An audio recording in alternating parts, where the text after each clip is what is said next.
praktik baik saya sebagai calon guru penggerak dari SMP Negeri 3 Pandan.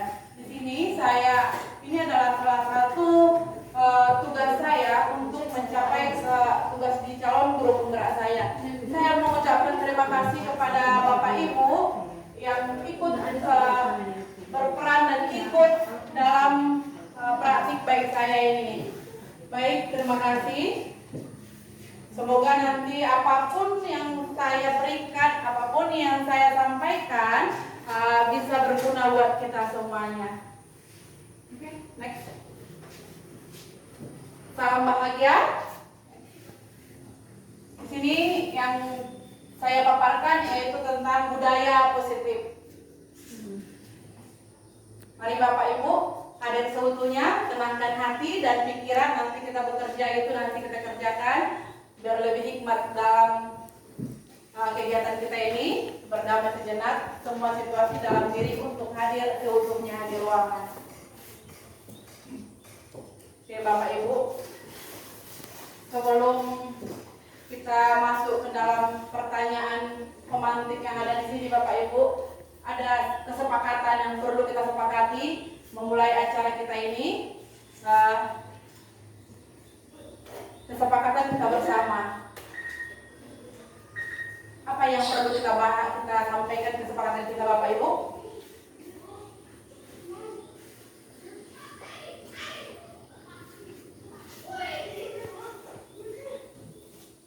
Ayo, siapa yang bisa membuat kita kesepakatan kita?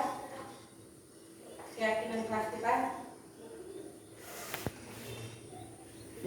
Yuk, silakan Pak Nestor. Yang kesepakatan ataupun yang kita yakini untuk kita lakukan dalam kegiatan ini tadi sudah dijelaskan di pertama, yaitu hadir seutuhnya ya. Ya, baik. Seutuhnya itu dari saya. Baik, terima kasih Bapak Nestor. Kita di sini hadir seutuhnya. Ada lagi Bapak Ibu?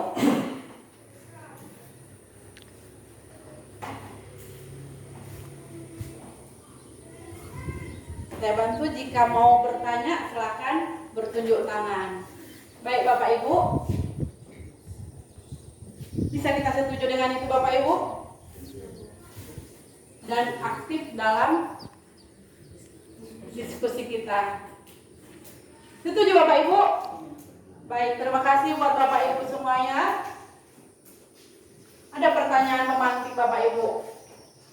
Setujukah atau tidak setuju Bapak Ibu dengan hukuman dapat mendisiplinkan anak? Yang kedua, pemberian hukuman dengan hal positif seperti membaca atau membersihkan halaman sekolah dapat meningkatkan disiplin anak. Nomor 3, memberi penghargaan dapat meningkatkan motivasi belajar anak. Apakah Bapak Ibu setuju? Nomor 1, nomor 2, nomor 3. Itu dan tidak setuju. Ayo Pak Andi. Ada lagi speaker apa kita ini ya? Bisa dikasih alasannya ya sedikit ya Pak.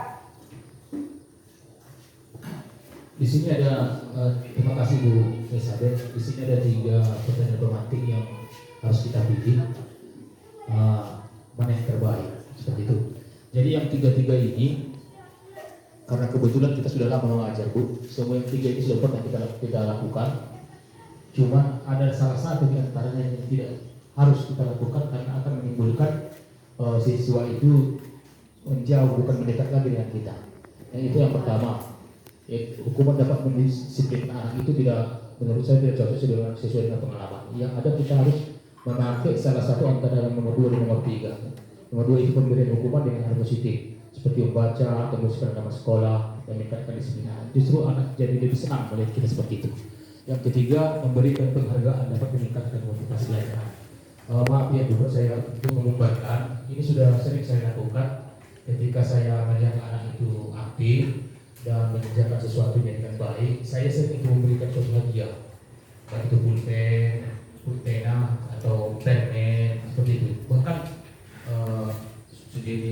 bahkan uang juga. Jadi anak itu jadi lebih dekat dengan kita, dianggap kita sebagai orang tuanya seperti itu. Kalau nomor 1 kita anak jadi menjauh. Terima kasih. Baik, terima kasih. Untuk nomor 1 Pak Andi setuju dan untuk tidak setuju nomor 2 dan 3 Bapak Andi lebih cenderung ke setuju. Dan Bapak ya Ibu yang lain saya rasa juga punya penilaian tersendiri ya. Ini yang perlu kita bahas hari ini ada 6 ya. Ada disiplin positif dan nilai-nilai kebajikan universal. Yang kedua, teori motivasi, hukuman dan penghargaan restitusi. Dan yang ketiga, keyakinan kelas. Yang keempat, kebutuhan dasar manusia dan dunia berkualitas. Dan yang kelima, restitusi. 5 posisi kontrol. Keenam, restitusi, segitiga restitusi. Baik Bapak Ibu, dari pertanyaan pemantik yang tadi kita baca, kita jawab bersama, nanti akan ada jawabannya di dalam pemaparan saya ini. Jadi kita selama ini saya melakukan hukuman seperti mengambil sampah. Nanti Bapak Ibu setelah kita belajar di sini, setelah kita membahas, Bapak Ibu tahu apa itu langkah yang perlu kita lakukan. Baik Bapak Ibu, next. Masuk kita ke yang pertama, disiplin positif dan nilai-nilai kebajikan universal. Perhatikan Bapak Ibu, saya mau 2 orang lah ya. Ibu Sarah ya. Ibu Sarah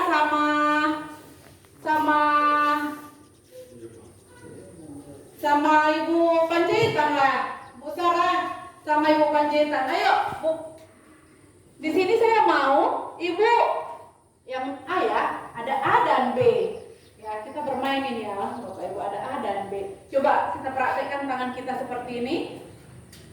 Mari Bapak Ibu, coba ya. A dan B Anda dan teman Anda. Sobeklah secara kertas. Jadi Bu Sarah coba sobek dulu kertas. Buatlah, tulislah di situ apa yang paling berharga, apa yang paling berharga lah. Contohnya barang emas, perak, apa segala macam di dalam kertas itu. Ambil kertas. Jadi itu tugas Ibu Sarah ya. Sekarang tugas Ibu Elheria merayu Ibu Panjaitan, merayu Ibu Sarah bagaimana caranya agar tangannya barang yang berharga yang disimpan sama Ibu Sarah bisa dilepaskannya. Bagaimana caranya merayu, membuat pokoknya kasih penghargaan, kasih rayuan gombal lah, rayuan pulau kelapa. Silakan. Ini Bu, yang berharganya ini yang seperti apa? Benda hidupkah, benda matikah, atau segala hal yang penting paling berharga dalam hidup? Iya, paling berharga. Jadi Ibu Sarah di sini posisinya mempertahankan yang paling berharga dalam dirinya Ibu Sarah. Bagaimana orang tidak bisa mengambilnya. Tugas Ibu Panjaitan, bagaimana Ibu Sarah bisa melepaskan apa yang paling berharga dalam hidupnya itu untuk Ibu. Bagaimana cara Ibu untuk merayunya. Jadi ini masuk dalam materi kita ini. Coba ya. Sekarang Atau di tengah saja. ya di tengah lah ya. Biar enak ya Bu ya. Iya, berperan bisa di tengah. Yuk, Bu Sarah di sini, Bu Sarah. Di sini Bu ya, silakan. Kita perhatikan ya kan. Iya.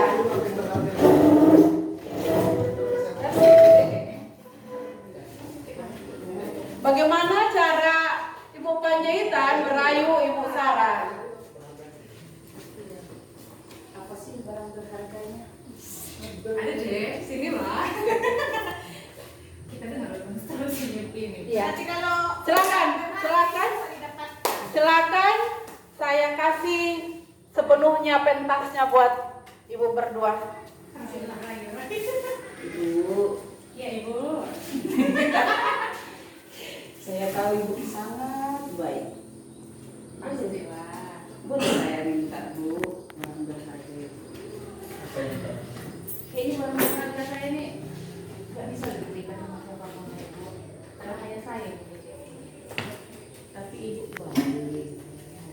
Saya Justru karena kebaikan itu saya nggak sanggup ngasih sama siapapun. Berarti Bu. ibu gak baik lagi lah. Karena ini sesuatu, Pensi.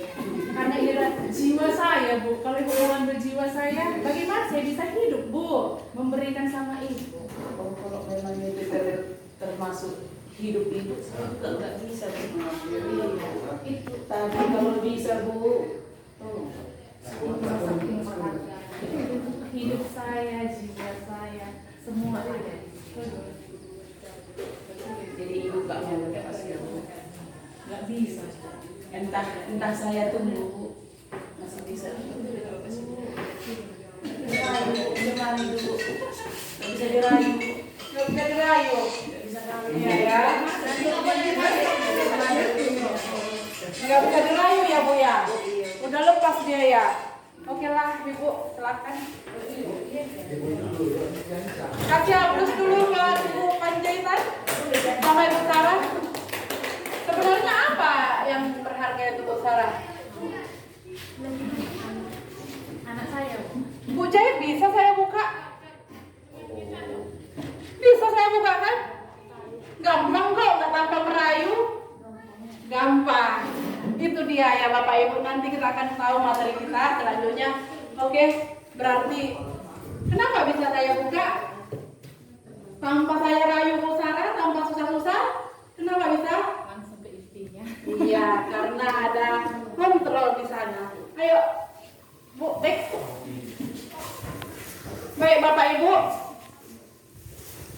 Di sini ada perubahan paradigma teori kontrol. Ini tadi dia kenapa bisa saya buka dengan enteng tangannya Ibu Sarah? Karena ada di situ kontrol. Di sini kita sebagai guru, kita di sini diharapkan dapat guru mengontrol murid. Ilusi guru yang kedua, ilusi bahwa kritik dan membuat orang merasa bersalah dapat menguatkan karakter. Dan yang ketiga, ilusi bahwa semua penguatan positif efektif dan bermanfaat. Dan yang selanjutnya, ilusi bahwa orang dewasa memiliki hak untuk memaksa. Kenapa saya tadi bisa membuka Bu Sarah? Karena saya memegang kontrol di dalam acara ini. Jadi begitu Bapak Ibu. Kalau kita dalam penerapannya sama siswa kita, kalau kita yang memegang kontrol berarti kita mampu menguasai mereka. Jadi untuk itu Bapak Ibu, kita bisa mengarahkan anak-anak kita ke jalan yang benar. Perhatikan Bapak Ibu itu lagi, bisa menguatkan positif, efektif, dan bermanfaat. Berarti kalau kita selalu memberikan kata-kata positif buat anak-anak kita, bisa membuat mereka itu lebih berkarakter lagi untuk yang baik. Oke, next Bu Sarah, Bu. No. Perhatikan Bapak Ibu, perubahan paradigma stimulus respon. Siapa sesungguhnya yang memiliki kontrol? Di sini ada dua ya Bapak Ibu. Kalau dia stimulus respon, di sini ada teori kontrol pilihan. Jadi kalau untuk stimulus respon, perhatikan kalimatnya, kita mencoba mengubah orang agar berpandangan sama dengan kita. Ya, kita mencoba mengubah orang agar kamu harus sama seperti saya. Gitu. Tetapi kalau di teori kontrol, kita berusaha memahami pandangan orang lain tentang dia. Jadi Bapak Ibu di sini artinya, kalau saya tidak suka sama Ibu Preti, saya tidak memaksakan kesukaan saya ini kepada Ibu Irma. Tetapi saya menghargai Ibu Irma kalau tidak Ibu Preti tidak suka kepada Ibu Irma tidak suka kepada Ibu Preti. Bukan berarti saya jadi memusuhinya. Begitu ya Bapak Ibu. Yang kedua, perilaku buruk dilihat sebagai suatu kesalahan. Tadi kita sudah membahas di situ ya, di rapat tadi, Bapak Ibu ada rapat tadi kita. Terus semua perilaku memiliki tujuan. Jadi Bapak Ibu inilah tadi yang saya sampaikan itu. Kenapa Rafka berbuat seperti itu? Berarti ada tujuannya. Apa yang membuat dia seperti itu bisa datangnya ke sekolah ini malas? Berarti dia punya tujuan. Dan apa penyebabnya? Dia punya tujuan kenapa dia melakukan tersebut. Disinilah peran kita sebagai guru sangat penting sekali. Yang berikutnya, orang lain bisa mengontrol saya. Siapa yang bisa mengontrol kita? Orang lain bisa? Teori kontrol, hanya Anda yang bisa mengontrol diri Anda. Jadi kayak tadi ya, Ibu Sarah sama Ibu Panjaitan. Sebagaimana susahnya Ibu Panjaitan membukanya karena tidak ada kontrol sama Ibu Panjaitan. Karena Ibu Sarah punya kontrol sendiri, jadi Ibu Sarah tidak mau kasih. Ya di situ ya Bapak Ibu. Jadi yang mengontrol kita itu adalah diri kita sendiri, bukan orang lain. Yang berikutnya, pemaksaan pada saat bujukan gagal. Bagaimana itu? Tadi dipaksa sama ibu, sini lah, dirampas ya kan? Tadi nggak ada dengan rampas ya bu, jadi harusnya sini lah, gitu ya kan? Pas lainnya tadi dirampas, tadi dengan hasil rayuan bu jahit tidak dapat ya. Tapi dengan kolaborasi dan konsensus menciptakan pilihan-pilihan baru dengan kerjasama yang baik, kita bisa dapat ya tujuan kita. Terus yang berikutnya, model berpikir menang kalah. Jadi dalam pembelajaran kita sekarang, yaitu model berpikirnya menang-menang, sama-sama kita menang. Jadi tidak ada lagi seperti yang tadi ceritanya kita tinggal kelas, tidak ada, menang-menang ya. Semuanya menang-menang, berpikir menang-menang, karena di dalam sisi siswa kita itu ada nilai yang di dalam dirinya itu ada keunggulan. Mungkin di segi kedisiplinan dia kalah, di segi perhatian dia berbeda, atau perhatian dia lebih perhatian sama kesamanya, bisa aja seperti itu. Jadi kita harus menguasai, harus memahami tentang posisi kontrol tersebut. Ayo Bu. Jadi apakah makna disiplin? Ini berasal dari bahasa Latin yang artinya belajar.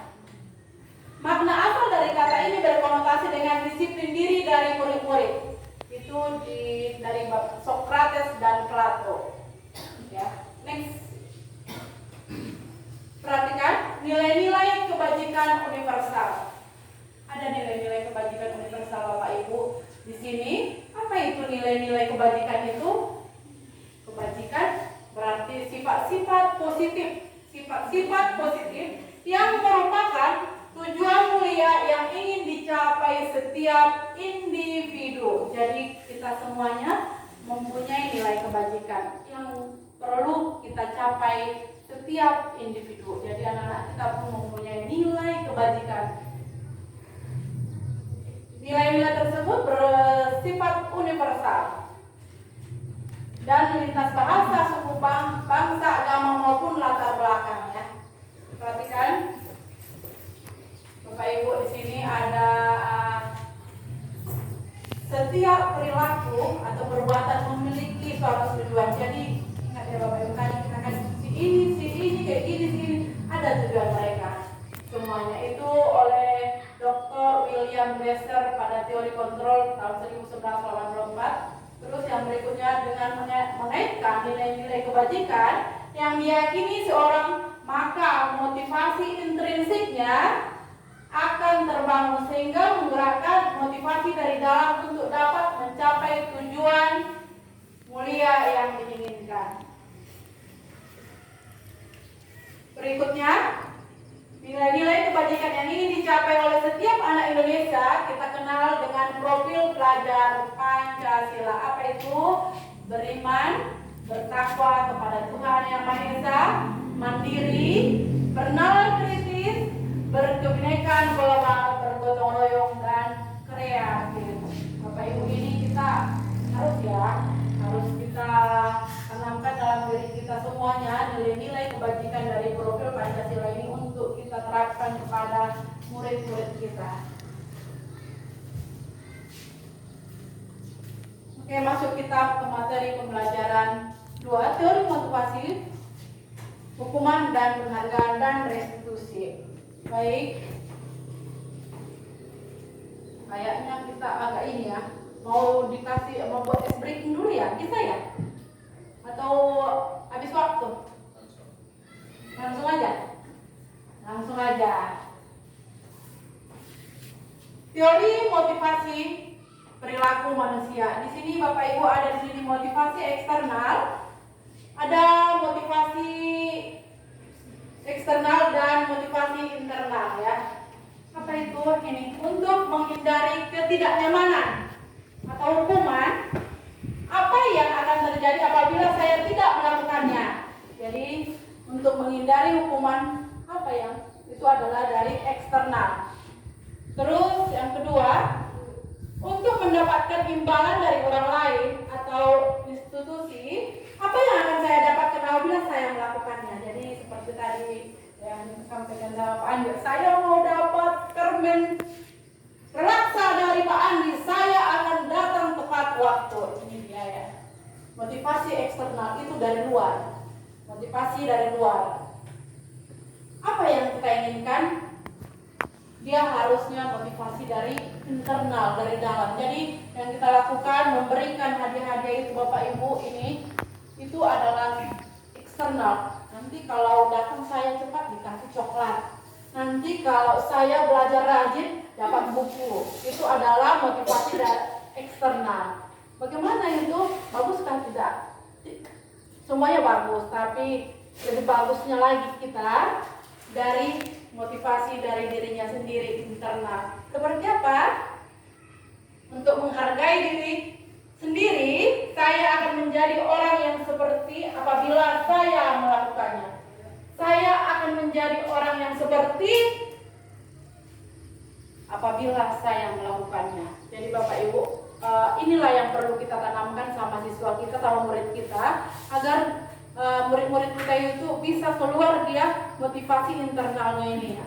Karena motivasi internal yang ada di dalam diri murid-murid kita akan sepanjang hayat. Tetapi kalau motivasi eksternal seperti memberi permen, memberi hadiah-hadiah itu akan sementara. Jadi mari kita Bapak Ibu, kalau sudah kita dapat materi seperti ini, mari kita merubah mindset kita, mulai kita menumbuhkan yang ada dalam diri murid-murid kita tersebut. Mari kita mulai menumbuhkan motivasi internal yang ada dalam diri anak-anak itu. Kamu nak, contohnya ya Bapak Ibu, kamu nak, kalau mau sukses, rajin belajar. Jadi nak, kalau kamu sukses, siapa yang merasakan? Pastilah dirimu ya, karena jadi kamu rajin datang ke sekolah. Nanti suatu saat nanti kamu pasti mendapatkan hasilnya. Yakin Bapak Ibu kalau tiap hari kita sampaikan seperti itu kepada siswa kita, yakinlah Bapak Ibu, dia pasti mendengarkan sedikit demi sedikit, lama-lama dia pasti akan melaksanakannya. Oh benar, apa kata Bapak Ibu guru saya, pasti dia akan mengatakan seperti itu Bapak Ibu. Tapi kalau kita tidak pernah mengatakan itu, dari mana dia tahu? Dari mana murid-murid dia tahu? Jadi Bapak Ibu, mari kita merubah mindset kita untuk melakukannya, biar agar murid-murid kita nanti bisa memunculkan motivasi-motivasi internal dari dalam dirinya. Baik, next. Bapak Ki Hajar Dewantara mengatakan merdeka, menurut Bapak Ki Hajar Dewantara adalah merdeka itu artinya tidak hanya terlepas dari perintah, juga cakap akan tetapi buat memerintah diri sendiri. Oh, berarti untuk diri kita sendiri itu merdeka ya. Bukan berarti diperintah, dari perintah juga cakap akan tetapi buat memerintah diri sendiri. Karena kita memang sering ya Bapak Ibu, untuk diri kita sendiri aja kita mau apa? Mau tidak sinkron, mau kita tidak sama. Aku mau ke sana.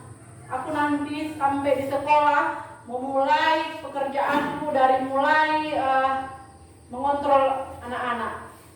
Balik lagi hati kita kembali. Alah, anak-anak itu bandel kali, biarkan aja di situ, capek kali aku. Balik, tapi kan kasihan. Nah, itu dia ya, Bapak Ibu. Jadi makanya kita di sini diharapkan juga bisa menaikkan motivasi-motivasi internal yang ada di dalam diri kita sebagai pendidik juga. Oke, lanjut. Dihukum oleh penghargaan.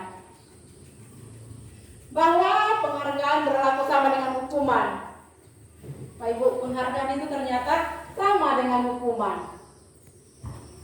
Setuju atau tidak setuju? Itu tadi yang kita tayangkan tadi di pemantik tadi, dalam arti meminta atau memujuk seseorang melakukan sesuatu untuk memenuhi suatu tujuan tertentu dari orang yang meminta atau membujuk. Perhatikan ya Bapak Ibu, itu tadi yang diperhatikan sama Ibu Sarah, sama Ibu Jai. Berusaha dia ya. Dorongannya eksternal dan akan ada faktor ketergantungan. Beberapa dampak dari pemberian penghargaan, jadi terkadang ya Bapak Ibu, kita nggak terima ya, kayak tadi yang dibilang sama Pak Andi, kalau siswanya itu rajin, jika dikasih apa Pak tadi permen ya kan, ternyata Pak memang tidak ada yang salah, tapi kita mau merubah mindset kita itu bahwa penghargaan itu ternyata sama dengan hukuman. Wah, ya kan, sama dengan hukuman. Dia pengaruh jangka pendek dan jangka panjang. Jadi kalau dia tidak mau lagi, aku mau makan permen, aku rajin sekolah. Aku mau makan coklat, rajin mengerjakan tugas. Jadi kalau nggak ada coklat, nggak ada permen, berarti dia akan down.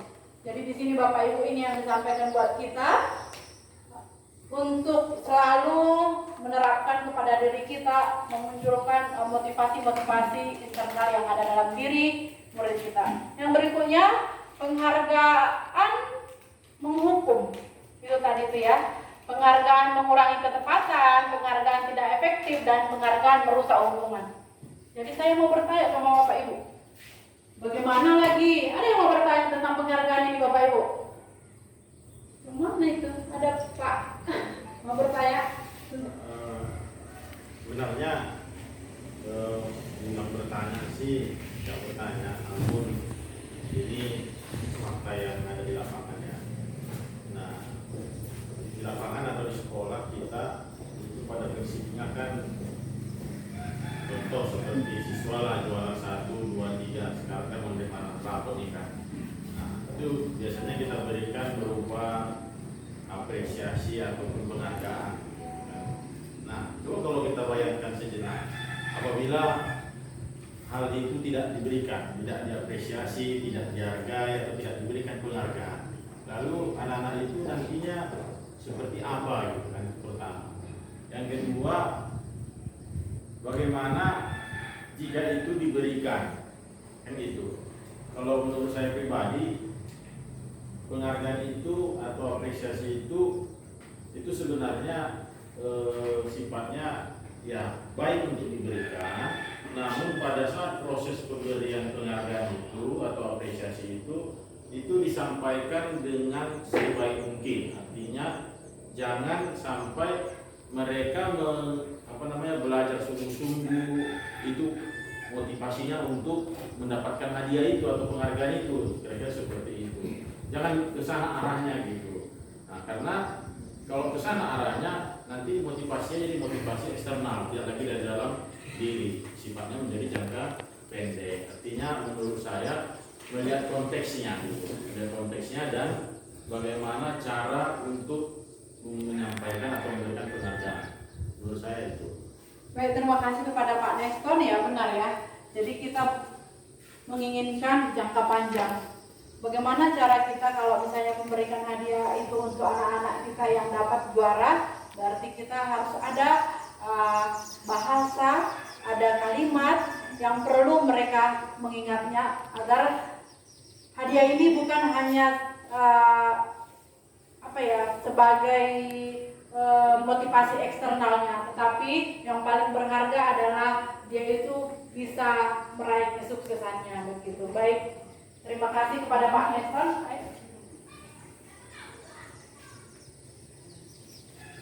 Ini dihukum oleh penghargaan. Apa yang terjadi kalau ada penghargaan? Ini akan terjadi kepada murid kita jika kita berikan penghargaan. Ternyata menurunkan kualitasnya. Jadi kalau seperti yang tadi dibilang sama Pak Nestor, kalau tidak ada bukunya, ngapain saya juara? Ngapain saya rajin ke sekolah? Nggak ada permen, nggak ada buku. Jadi dia itu menurunkan kualitas. Terus yang berikutnya, penghargaan mematikan kreativitasnya. Buat apa saya rajin? Karena saya tidak dapat coklat ya. Terus yang berikutnya, penghargaan mengurangi motivasi intrinsiknya. Apa yang ada dalam tubuhnya ini, jadi dia kurang semangat ya. Baik Bapak Ibu, jadi dari materi yang menghukum itu termasuk, penghargaan itu termasuk ke hukuman ya Bapak Ibu. Untuk kita pahami bersama ya. Bentuk program kebajikan apresiasi. Kalau memberikan apresiasi seperti apa nak? Wah, kau pintar kali kau Ibu Renopaya. Ada teman-temannya. Kamu kok bodoh ya Samuel? Pintar kali. Tapi bagaimana itu? Bagus tidak ya? Ternyata kalau memberikan penghargaan seperti itu Bapak Ibu, itu bisa menyakiti hati temannya. Ibu ini enak kali, dia aja yang disapanya, dia aja yang dibilang pintar. Saya juga mampu kok, saya juga bisa kok, saya rajin di sekolah ini. Nah gitu ya. Cuma saya tidak bisa rajin pintar menghafal, begitu Bapak Ibu contohnya. Jadi di sini memberikan pengakuan itu berikanlah secara khusus. Panggil dia, kamu hebat kali ya nak. Nah gitu ya. Tadi di dalam, jangan rame-rame. Terus pengakuan secara pribadi. Terus berikutnya memberikan pengakuan itu kepada semua murid. Halo nak, kalian semua hebat anak-anak ibu. Itu ya nak, itu ya bu, kita sampaikan sama anak-anak kita. Terus beri pengakuan secara konsisten. Bagaimana itu secara konsisten? Kalau seandainya mereka mendapatkan hasil semuanya, kalian hebat semuanya, pintar semuanya. Mari kita menang bersama, ya, juara bersama. Ya, itu yang perlu kita sampaikan kepada murid-murid kita. Terus berikutnya kita harus fokus pada prosesnya. Bagaimana mereka, seperti kemarin Bapak Ibu tadi juga yang rapat tadi kita lupa saya menyampaikan. Anak-anak kita yang berangkat ambil L2SN, yang berangkat juga ikut O2SN, mereka itu meninggalkan sekolah ini. Jadi Bapak Ibu, untuk penilaian buat anak-anak itu, mereka berjuang untuk sekolah ini. Jadi penilaian untuk anak-anak itu Bapak Ibu, kita harus melihat nilainya dari mana. Jangan Bapak Ibu lihat nanti, oh tidak ada nilainya segini, jelek kali semuanya. Kenapa? Mereka sudah ketinggalan karena aktivitas mereka di luar, karena latihan. Jadi kita di situ bisa memberikan penilaian tersendiri buat mereka yang mengikuti kegiatan-kegiatan yang di luar sekolah ini. Baik, lanjut Bapak Ibu.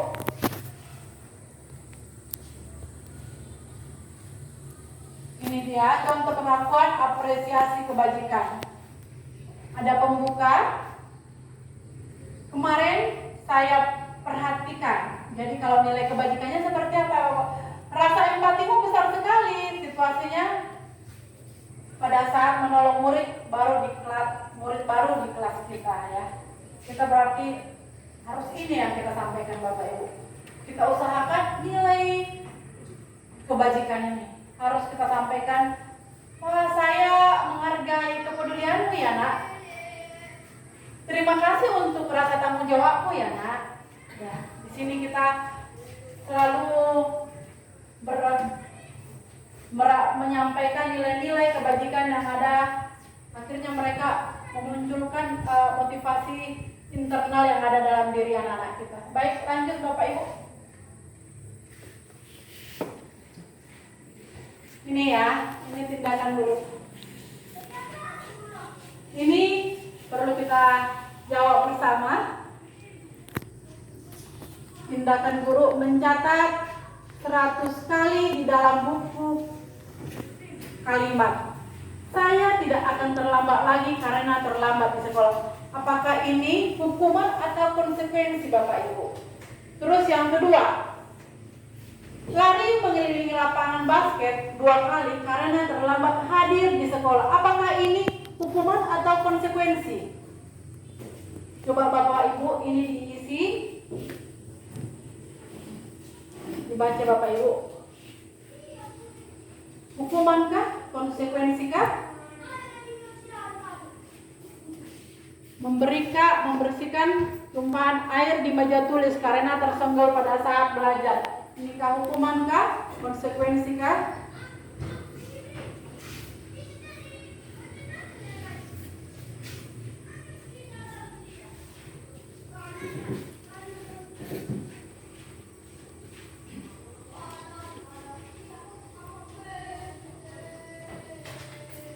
Oke Bapak Ibu, yang pertama, apa yang dijawab di sini?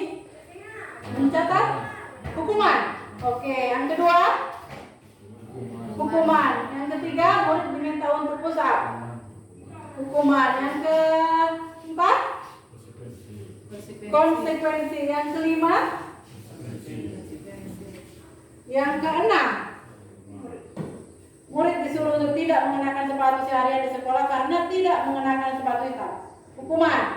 Terus lari mengelilingi lapangan basket 2 kali karena terlambat 10 menit untuk pelajaran PJOK. Hukuman. Next, biar kita lihat gimana. Oh ini dia ya, Bapak Ibu.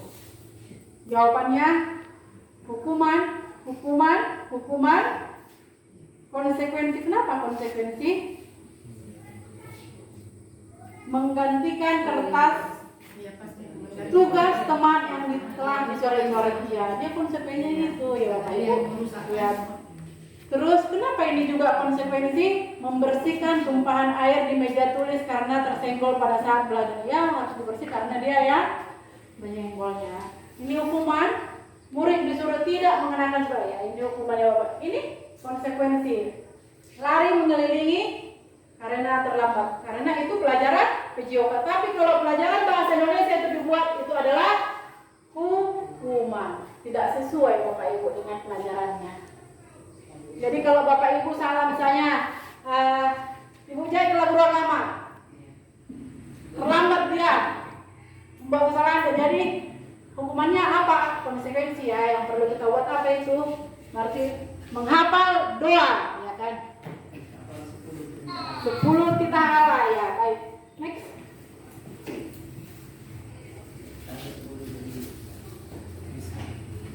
Apa perbedaannya Bapak Ibu? Perbedaan hukuman dan konsekuensi. Hukuman sesuatu yang menyakitkan harus terjadi. Konsekuensi sesuatu harus terjadi. Berikutnya, membuat anak sakit fisik maupun hati untuk jangka waktu yang lama. Yang berikutnya di sini kalau konsekuensi, membuat anak merasa tidak nyaman dalam jangka waktu yang saya tidak nyaman, nanti aku disuruh Ibu jahit menghafal doa Bapak kami. Cepatlah aku masuk kayak itu ya. Terus yang berikutnya, anak membenci kedisiplinan. Di sini anak menghargai disiplin, biar menghargai dia jangan datang terlambat ke sekolah, jangan banyak paksaan. Kalau kita paksa tadi merebutnya, berarti di sini adalah stimulus tanggapan. Bagaimana menurutnya ya? Terus yang berikutnya, mendorong anak menyakiti diri sendiri. Konsekuensinya mendorong anak agar mudah menyesuaikan diri. Konsep diri yang buruk. Di konsekuensinya konsep diri yang baik. Hukumannya anak belajar untuk menyembunyikan kesalahan. Konsekuensinya anak belajar untuk mematuhi peraturan. Hukuman marah, rasa bersalah, dipermalukan, merasa tak dihargai. Di sini konsekuensinya kehilangan hak, dibuat tidak nyaman, diasingkan untuk sementara. Jadi Bapak Ibu, mari Bapak Ibu kita mulai memahami perbedaan dari hukuman dan konsekuensi. Mari kita lakukan konsekuensi untuk kebaikan murid-murid kita semuanya. Oke, lanjut. Apa itu restitusi? Adalah proses menciptakan kondisi bagi murid untuk memperbaiki kesalahan mereka, sehingga mereka bisa kembali pada kelompok mereka dengan karakter yang lebih kuat. Restitusi juga merupakan proses kolaboratif yang mengajarkan murid untuk mencari solusi untuk masalah mereka dan membantu murid berpikir tentang orang seperti apa yang mereka ingin menjadi, tujuan mulia, dan bagaimana mereka harus memperlakukan orang lain. Itu dia restitusi ya Pak. Bapak Ibu, proses menciptakan kondisi bagi murid untuk memperbaiki kesalahan mereka. Ya. Bagaimana anak murid kita memperbaiki kesalahannya? Di sinilah dia restitusi. Jadi perlu kali Bapak Ibu kita pahami materi ini, sangat perlu kali. Kenapa modul saya salah pahami? Kenapa modul 1, 2, 3 tidak seperti ya modul 2, modul 1.1, 1.2, 1.3, 1.4. Ini modul 1.4. Kenapa harus ya? Sebenarnya semua, tapi ini harus disampaikan kepada kita karena ini sangat penting kali Bapak Ibu buat kita guru, buat kita pendidik. Ini harus benar-benar kita pahami agar kita bisa memunculkan motivasi-motivasi yang ada dalam diri murid kita, dan kita bisa membedakan hukuman, penghargaan, dan konsekuensi. Baik Bapak Ibu, lanjut. Perhatikan di sini Bapak Ibu, ini ada hukuman, ada konsekuensi, ini disiplin ya Bapak Ibu. Ada dua itu, identitas gagal itu adalah hukuman. Identitas sukses itu adalah disiplin. Disiplin terbagi atas konsekuensi dan restitusi. Di mana dia yang negatif? Dia ada di negatif adalah hukuman, dan yang netralnya ada konsekuensi, positifnya adalah restitusi. Mana yang perlu kita ambil dari sini Bapak Ibu? Contohnya ini nomor 1, sesuatu yang menyakitkan harus terjadi. Konsekuensinya sesuatu harus terjadi. Restitusinya Bapak Ibu merupakan pilihan. Restitusi itu merupakan pilihan. Yang kedua, tidak nyaman untuk murid atau anak untuk jangka waktu yang panjang, itu hukuman. Kalau konsekuensi, tidak nyaman untuk murid atau anak untuk jangka waktu pendek. Waktu pendek ya Bapak Ibu konsekuensi. Karena apa? Nanti kita disuruh berlari ya kan Pak? Itu tidak nyaman. Tapi itu jangka pendek. Kalau di hukuman sana jangka panjang ya Bapak Ibu. Restitusi menguatkan untuk murid dan anak dalam jangka waktu panjang. Kembali lagi memunculkan motivasi intrinsiknya. Baik Bapak Ibu, ini ada beberapa perilaku pasif, agresif, meningkat itu di hukuman. Jelas kita kalau hukuman itu adalah negatif, konsekuensi itu adalah netral, dan restitusi itu adalah positif. Tetapi konsekuensi restitusi adalah disiplin. Dia adalah identitas sukses. Jadi kita kalau mau sukses, murid kita kalau mau sukses, kita harus bisa mendisiplinkan diri. Ini ada ciri-ciri restitusi. Apa itu? 9 ciri-ciri restitusi. Yang pertama, bukan untuk menebus kesalahan, namun untuk belajar dari kesalahan. Yang kedua, memperbaiki hubungan. Dan yang ketiga, tawaran, bukan paksaan. Yang keempat, restitusi, menuntun untuk melihat ke dalam diri. Yang kelima, restitusi mencari kebutuhan dasar yang mendasari tindakan. Dan yang keenam, restitusi sendiri adalah cara yang paling baik. Yang ketujuh, restitusi fokus pada karakter bukan tindakan. Yang kedelapan, restitusi fokus pada solusi. Kesembilan, restitusi mengembalikan murid yang berbuat salah pada kelompok. Ini adalah ciri-ciri restitusi ya Bapak Ibu. Oke, next note. Sebelum kita ke pembelajaran yang ketiga ini ketiga ya. Bagaimana Bapak Ibu? Ada pertanyaan? Saya bukan pertanyaan, lebih kepada inspirasi ya. Silakan Kak. saya melihat yang disampaikan ini sangat menginspirasi ya. Yang pertama tadi saya ikuti dari yang pada kedua ya, disiplin ya. Disiplin itu artinya kan belajar. Nah, dalam disiplin itu belajar di sana setiap orang melakukan sesuatu memiliki tujuan, kan begitu? Iya. Dia memiliki tujuan. Namun seseorang itu terkadang menurut dia tujuan itu baik menurut dia, kan begitu? Ya, benar. Jadi kita perlu mengenalkan atau memahami yang namanya nilai-nilai kebajikan universal. Artinya apa? Dia melakukan sesuatu yang tujuan tadi dia hubungkan dengan nilai kebajikan itu, begitu. Sehingga terciptalah budaya positif seperti itu. Tadi satu inspirasi yang saya dapatkan dari yang kedua. Lalu yang kedua saya dapatkan tadi pertama dijelaskan tentang hukuman ya. Yang kedua konsekuensi. Pertama saya berpikir konsekuensi ini baik gitu ya. Nah, ternyata setelah dapat restitusi, saya melihat di restitusi ini ada hal ini paling baik seperti itu. Paling baiknya di mana? Di mana restitusi itu saya lihat tadi kalimatnya bisa dikembalikan Pak Bu lagi. Nah, di sini ya, di sini saya lihat kata yang banyak di sini adalah berupa penguatan ya. Nah, penguatan lalu jangka waktu panjang begitu kan.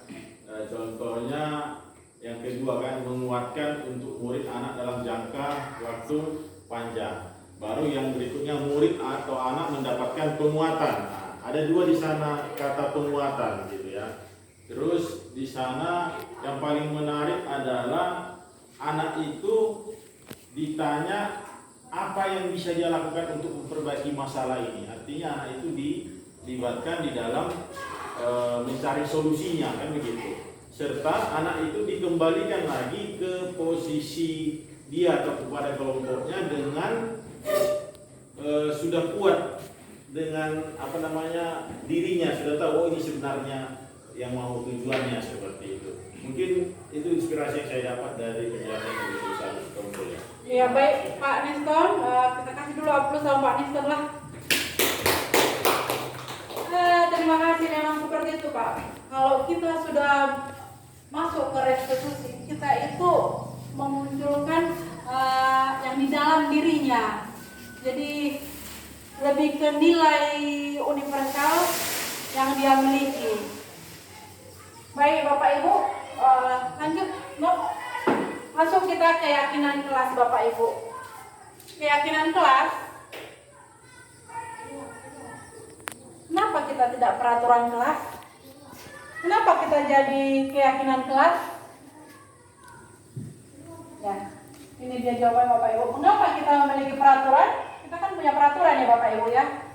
Jadi kita bisa merubah paradigma kita untuk kedepannya, bahwa ternyata peraturan itu kita ganti dengan keyakinan kelas. Seperti apa? Mengapa kita memiliki peraturan harus menggunakan helm bila mengendarai kendaraan roda 2? Apa yang ada di sana Bapak Ibu? Terus mengapa kita memiliki peraturan 3M? Menggunakan masker, mencuci tangan, dan menjaga jarak 1,5 meter, 1,5 meter ya. Terus yang berikutnya, mengapa kita memiliki peraturan harus datang tepat waktu pada saat mengikuti pelatihan? Berikutnya, untuk mendukung motivasi intrinsik kembali ke nilai-nilai, keyakinan-keyakinan lebih menggerakkan seorang dipancing mengikuti serangkaian peraturan. Kenapa kita memiliki peraturan harus menggunakan helm bila mengendarai kendaraan roda 2? Kenapa Bapak Ibu? Untuk menjaga keselamatan. Kita hanya untuk menjaga keselamatan. Berarti ini adalah nilai keselamatan. Di sini nilai universalnya adalah nilai keselamatan. Kenapa kita memiliki peraturan 3M? Menggunakan masker, mencuci tangan, dan menjaga kebersihan. Nilai kesehatan kita diambil di sini Bapak Ibu. Terus yang berikutnya, mengapa kita memiliki peraturan harus datang tepat waktu pada saat mengikuti pelatihan? Kita di sini disiplin. Baik Bapak Ibu, jadi kita harus bisa ya Bapak Ibu. Jadi kalau mau membuat peraturan Itu peraturan-peraturan, kita akan mengganti peraturan itu menjadi sebuah keyakinan yang memiliki nilai universal di dalamnya. Oke? Budaya positif, lingkungan positif, keyakinan kelas, peraturan kelas. Next. Ini ada kegiatan pendalaman keyakinan kelas. Jadi ada dia hormat. Di sini hormat, terdengar, terlihat, berperilaku. Ya. Kalau bekerja terdengar, terlihat, berperilaku. Jadi bagaimana dia sebuah keyakinan itu dia terdengar, terlihat, baru berbuat, gitu, berperilaku. Begitu Bapak Ibu, itu kita membuat keyakinan kelas. Oke, lanjut Bu. Ini ya, ini ada contohnya. Hormat. Tampak seperti, tidak tampak seperti. Datang tepat waktu. Tidak tampak seperti sering hadir terlambat. Tampak seperti menyapa teman dengan guru setiap hari. Tak acuh kepada teman dan guru. Kita sering merasakannya kan Bapak Ibu. Merasa hormat mengembalikan barang teman yang telah dipinjam dan mengucapkan terima kasih. Ini tidak mengembalikan barang yang telah dipinjam dan meletakkan sembarangan. Baik Bapak Ibu, inilah tentang keyakinan. Lanjut. Ini ada peraturan, ada keyakinan kelas. Selalu kembalikan buku ke tempatnya. Ini keyakinan. Apa kita buat keyakinannya Bapak Ibu? Dilarang mengganggu orang lain. Hadir di sekolah 15 menit sebelum pembelajaran dimulai. Dilarang melakukan kekerasan. Dilarang menggunakan narkoba, bergantian atau menunggu giliran. Gunakan masker. Jangan berlari di kelas atau koridor. Apa yang kita jawab di sini Bapak Ibu? Membuat keyakinannya. Ayo Bu Preti bisa diisi kolom. Udah dijawab sama si Reno Kolang. Di sini ada ini ya, rasa tanggung jawab, menghormati orang lain, dilarang mengganggu orang lain, menghormati inilah keyakinannya. Terus hadir di sekolah 15, menghormati orang lain, berkomitmen. Dilarang melakukan kekerasan, keselamatan, menghormati orang lain, kesehatan. Ini dilarang menggunakan narkoba, itu kesehatan, keyakinannya ya. Oke Bapak Ibu, masuk kita ke pembelajaran. Sebelumnya ada yang mau memberi masukan? Udah gelap kali kita ya kan. Lanjut, kita masuk ke kebutuhan dasar dan dunia berkualitas. Kebutuhan dasarnya ini perlu kali kita pahami Bapak Ibu. Kebutuhan dasar itu kalau kita mau membuat pembelajaran buat murid kita harus kita pahami ini Bapak Ibu. Ini ada kebutuhan dasar manusia bertahan hidup. Tadi seperti yang kita contohkan tadi. Siapa tadi? Si Devina, terus si apa lagi? Iya, ada bertahan hidup ya. Terus yang berikutnya apa?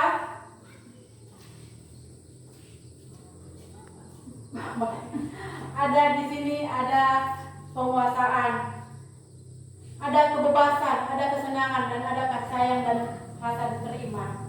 Jadi ini harus kita pahami. Kenapa murid kita mempunyai sifat seperti ini? Apa yang dibutuhkannya?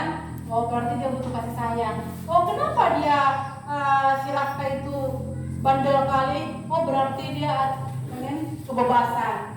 Kenapa dia suka merokok? Oh, dia itu dikesenangan. Jadi kita harus pahami 5 kebutuhan dasar manusia. Oke, next. Di sini ada 5 posisi kontrol. Ini saya ya, Bapak Ibu. Ada di sini 5 posisi kontrol kita Bapak Ibu. Ada penghukum, ada pembuat rasa bersalah, ada teman, pemantau, dan manajer. Di sini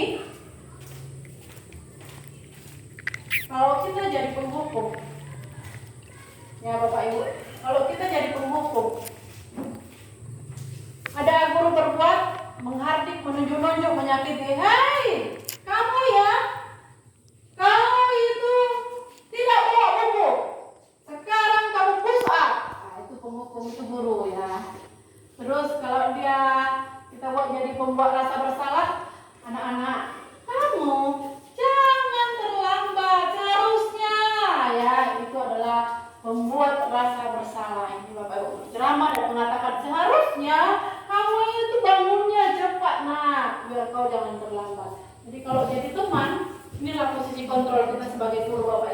ada 5 posisi kontrol sebagai guru. Yang pertama, membuatkan alasan-alasan untuk muridnya. Halo anak-anak, alasannya kenapa tidak datang, kenapa lama terlambat, kenapa lama datang ke sekolah, apa alasannya nak ya. Terus yang berikutnya, memantau. Memantau ini menghitung dan mengukur. Selalu kita menghitung, terus manajer, mengajukan pertanyaan. Jadi posisi kita sebagai guru, Bapak Ibu, kita harus memilih posisi kita sebagai manajer. Bukan penghukum, bukan pembuat peraturan. Jadi kita diharuskan kita belajar jadi seorang manajer. Jadi kita posisi kita di sini sebagai manajer apa aja? Apa yang kita yakini? Apa yang bisa kau kerjakan untuk memperbaiki masalah ini, nak? Kenapa kamu terlambat datang ke sekolah? Apa yang bisa kamu perbuat? Terus menguatkan pribadinya. Berikutnya, murid meletakkan dirinya sebagai individu yang positif dalam dunia berkualitas. Terus bagaimana caranya saya bisa memperbaiki keadaan? Berikutnya mengevaluasi diri, bagaimana cara memperbaiki diri. Baik Bapak Ibu, inilah kita ya, 5 posisi kontrol kita harus memiliki posisi kontrol manajer. Oke, lanjut.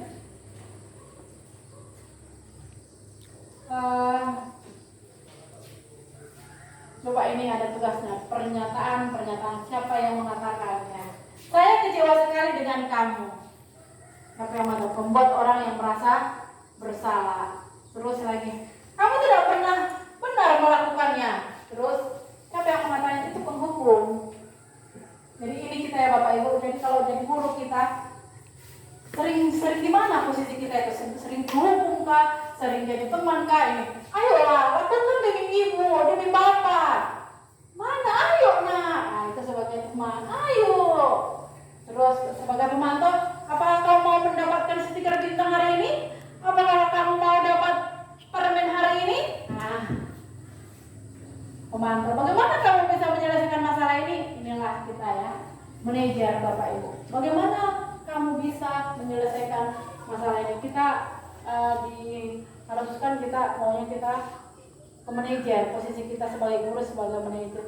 Terus yang berikutnya, kamu selalu yang paling terakhir, itu penghukum. Oke. Bergerak antara peraturan pemantau konsekuensi atau hadiah atau nilai manajer memperbaikinya. Lanjut Ibu. Kita masuk ke segitiga restitusi. Ada yang mau bertanya atau memberikan, karena sudah gelap kali ya. Dan kali kita karena malam itu. Ini segitiga restitusi, Bapak Ibu. Ini ada segitiga restitusi kita. Di sini sebagai guru kita harus memahami apa itu segitiga restitusi. Di sini ada yang pertama adalah menstabilkan identitas. Yang kedua apa? Validasi kebutuhan. Dan yang ketiga adalah menanyakan keyakinan. Seperti apa itu? Nanti kita lihat yang sudah saya praktekkan Bapak Ibu. Ayo kita Renova lanjut. Ya ini dia. Inilah menstabilkan identitas untuk membuat anak yang merasa gagal karena berbuat salah menjadi positif terhadap dirinya. Seperti tadi kan rapat saya tadi, inilah makanya tadi saya sampaikan agak kurang cepat kita ke sini biar Bapak Ibu guru lebih paham ke sini. Jadi mana dia di situ guru berkata berbuat salah itu hal yang manusiawi. Jadi kita anak-anak kita yang salah seperti itu, apa yang perlu kita pahami ini, tidak ada manusia yang sempurna. Bapak Ibu juga buat salah, kita pasti bisa menyelesaikan permasalahan. Inilah kalimat-kalimat yang perlu kita sampaikan kepada murid kita yang melakukan kesalahan, agar dia dapat merasa berbuat salah menjadi positif terhadap dirinya. Jangan merasakan, oh aku udah seperti, oh aku memang jahat, jadi jahat sekalian. Nah begitu akhirnya rusak semuanya. Baik lanjut. Ini dia validasi kebutuhan. Apa itu? Membuat membantu murid mengenali basic atau kebutuhan dasar yang ingin dipenuhinya ketika melakukan kesalahan itu. Pada dasarnya, setiap tindakan manusia tujuannya adalah memenuhi kebutuhan dasar, apakah itu penguasaan, kebebasan, kasih sayang, dan rasa diterima, kesenangan atau bertahan hidup. Ini dia ya Bapak Ibu, validasi kebutuhan. Kenapa dia si Rafka itu malas sekolah? Berarti dia ada kebutuhan dia, kebutuhan dasar dia ada. Kenapa si Devina itu tadi, si Dewi tadi tidak masuk sekolah? Karena ada kebutuhan dasar. Apa dia sana bertahan hidup? Ya, karena dia tadi katanya tidak ada ongkosnya, tidak ada uangnya untuk datang ke sekolah ini ya. Oke, jadi sini Bapak Ibu mari kita mengenal murid kita, mengenal kebutuhan murid kita untuk membuat sebuah konsekuensi atau restitusi. Oke, terus kita menanyakan keyakinan. Keyakinan, anak melihat kesalahannya dihubungkan dengan norma sosial dan nilai-nilai yang mendasari manusia berinteraksi dengan orang lain. Ya kan? Jadi ini lebih ke nilai-nilai universal yang ada dalam dirinya Bapak Ibu. Contohnya ini, apa nilai yang kita percaya di kelas atau sekolah kita? Nilai-nilai universal apa yang telah kita sepakati? Oke. Oke Bapak Ibu, ini ada intervensi 30 detik. Apakah kamu ingin berbuat lebih? Apakah saat ini kamu sedang menjadi orang yang sedang kamu inginkan? Untuk anak-anak ya Bapak Ibu, kalau kita melakukan restitusi. Lanjut Bu. Ya, itu ada disiplin positif. Lanjut Bapak Ibu. Ya, penerapan yang saya lakukan Bapak Ibu. Di sini ada dokumentasi restitusi yang saya sudah laksanakan. Sayangkali ya Bapak Ibu guru itu tidak masuk. Buka. Selamat siang Jara, salam dulu. Jara, tadi ibu menjelaskan, kamu bertengkar dalam kelas ya? Kamu dikatanya apa sama Ada nggak? Katanya saya udah kepala dulu. Oh, pantasan kamu marah. Kalau kamu juga dalam sini, kamu pasti marah. Ini dia menstabilkan identitas. Lalu, apa yang kamu lakukan kepada Ada? Saya marah-marah lalu saya tidak nakal dengan anak kelas lalu saya menjelaskan. Oh, begitu. Pasti ada alasannya kamu bertindak begitu ya? Dia tapi pasti saya tidak saya dia. Nah, pasti kamu marah karena kamu diajak sama Adel. Pasti kamu marah karena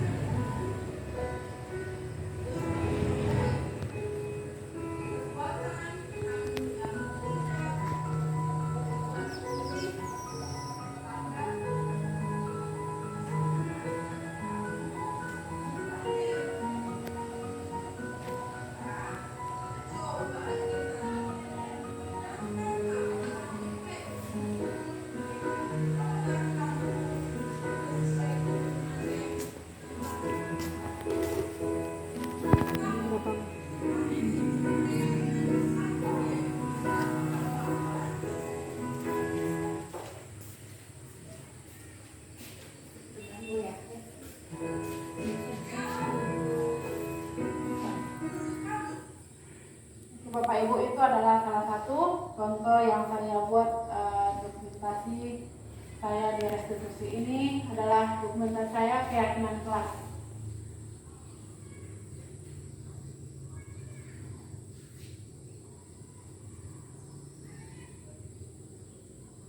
Kenapa keyakinan kelas? Keyakinan kelas itu kita membuat bersama dengan murid kita Bapak Ibu. Apa yang ada dalam diri mereka itu yang kita akan kita sepakati.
Oke,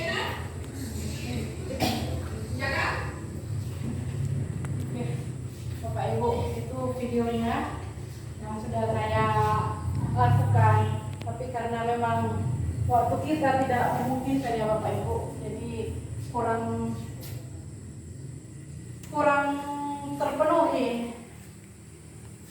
Bapak Ibu, ini ada refleksinya. Bisa saya meminta Bapak Ibu untuk menjawab refleksi yang ada di sini. Hal baru apa yang mengubah paradigma saya yang saya dapatkan? Coba Bapak Ibu, siapa yang bisa menjawab?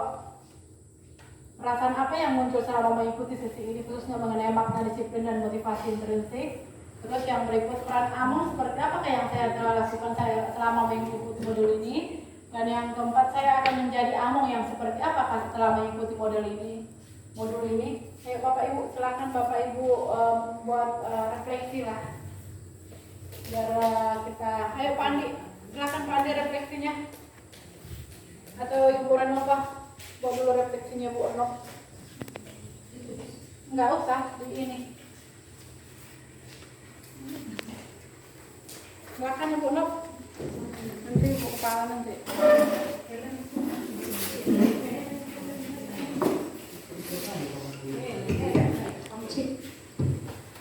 Oke, untuk refleksi yang bisa saya dapatkan setelah mempelajari modul ini, yang pertama, hal baru apa yang mengubah paradigma saya yang saya dapatkan?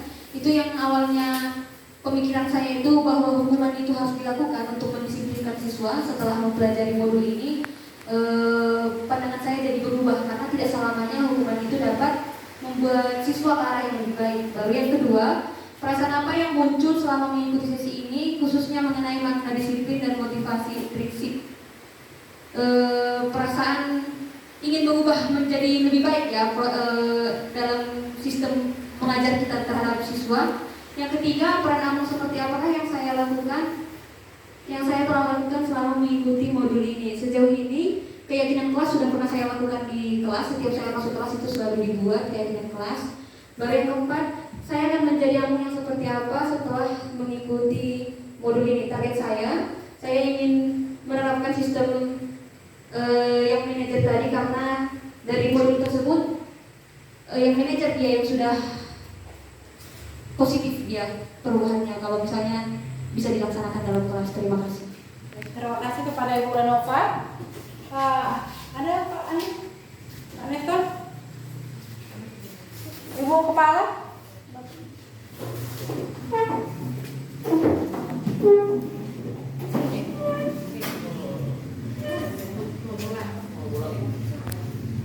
Iya, baik. Terima kasih kepada Ibu Topul yang sudah menayangkan, memberikan pembelajaran untuk kita semuanya. Mengubah paradigma saya yang saya dapatkan. Iya, sangat banyak saya dapatkan setelah mendapatkan pembelajaran dari modul Ibu ini. Cara berpikir saya, paradigma saya mengenai hukuman, terus konsekuensi tadi ya Bu ya, sama restitusi. Nah, itu iya. Jadi memang sudah sering kita dapatkan sehari-hari seperti itu. Memang semua kita lakukan, kita lihat di sekolah seperti itu, kita lakukan hukuman-hukuman, rupanya tidak bagus seperti itu. Ibu Topul, hal baru apa yang mengubah paradigma saya yang saya dapatkan? Iya, sangat banyak saya dapatkan setelah mendapatkan pembelajaran dari modul Ibu ini. Cara berpikir saya, paradigma saya mengenai hukuman, terus konsekuensi tadi ya Bu ya, sama restitusi. Nah, itu iya. Jadi memang sudah sering kita dapatkan sehari-hari seperti itu. Memang semua kita lakukan, kita lihat di sekolah seperti itu, kita lakukan hukuman-hukuman, rupanya tidak bagus seperti itu. Yang ada pilihan lagi, ada tingkatan-tingkatannya. Yang pertama tadi hukuman tidak bagus sekali, terus konsekuensi pun tadi kita katakan sudah sangat bagus. Rupanya ada lagi berarti yang lebih tingginya lagi, yang tidak harus kita berikan hukuman, tetapi semacam penghargaan kepada anak-anak kita, walaupun dia sebetulnya bisa dikatakan salah, tapi kita berikan dia restitusi tadi ya. Oh ya. Jadi kita berikan semacam penguatan kepada dia, kepada siswa-siswa kita. Baik itu juga Bapak Ibu guru ya. Nah, jadi mengubah pola pikir kita setelah kita mendapatkan ini. Memang sudah seringnya kita dengarkan, tapi kadang sehari-hari kita kembali kita lagi seperti semula. Jadi untuk itu mudah-mudahan dengan refleksi kita ini kita nantinya bisa mengubah pola pikir kita ke arah yang lebih baik. Terus perasaan apa yang muncul selama mengikuti sesi ini? Yaitu tadi sudah saya sampaikan juga, khusus mengenai makna disiplin dan motivasi. Iya, disiplin dan motivasi ya sangat bagus. Bagaimana dengan diri kita, berarti intrinsik ya, dalam diri kita berarti yang utama dulu. Jangan orang lain dulu, ekstrinsik. Jadi memang sangat bagus, kita memang harus disiplin. Kalau kita disiplin, termotivasi kita untuk berbuat ke orang lain, seperti itu. Jadi memang harus disiplin kita Bapak dan Ibu. Kita mulailah dari diri kita itu. Terus peran Among seperti apakah yang saya telah lakukan selama mengikuti modul ini? Ya, tadi Amongnya kurang ini saya, apa itu Among? Nah jadi tadi saya dengarkan keyakinan kelas ya. Jadi keyakinan kelas memang harus di dalam pembelajaran atau di dalam kegiatan-kegiatan pun harus kita lakukan keyakinan kelas itu supaya nanti kita terarah. Kalau memang kita buat keyakinan kelas harus disiplin di dalam kegiatan seperti ini ya harus disiplin. Jadi supaya tidak menyimpang, itu yang saya tahu tentang keyakinan kelas. Terus yang keempat, saya akan menjadi Among yang seperti apa setelah mengikuti modul ini? Saya akan melakukan perubahan untuk diri saya dan untuk orang lain. Mungkin hanya itu yang bisa kami sampaikan. Terima kasih. Assalamualaikum warahmatullahi wabarakatuh. Baik, terima kasih Kasih sampai kepala. Baik, terima kasih kepada Ibu Kepala untuk refleksi yang diberikan Ibu dan Bapak Ibu guru lain. Terima kasih. Inilah modul budaya positif. Sebenarnya ini modul ini sangat penting kali buat kita. Jadi bukan untuk saya sendiri, buat kita sebagai guru, biar kita merubah paradigma kita itu untuk kebiasaan-kebiasaan lama kita itu kita rubah untuk lebih baik lagi, agar murid-murid kita itu bisa menumbuhkan intrinsik yang ada dalam nilai-nilai intrinsik yang ada dalam dirinya. Baik, terima kasih. Terima kasih pada Bapak Ibu yang sudah setia. Sayonara kita, terima kasih semuanya. Oke.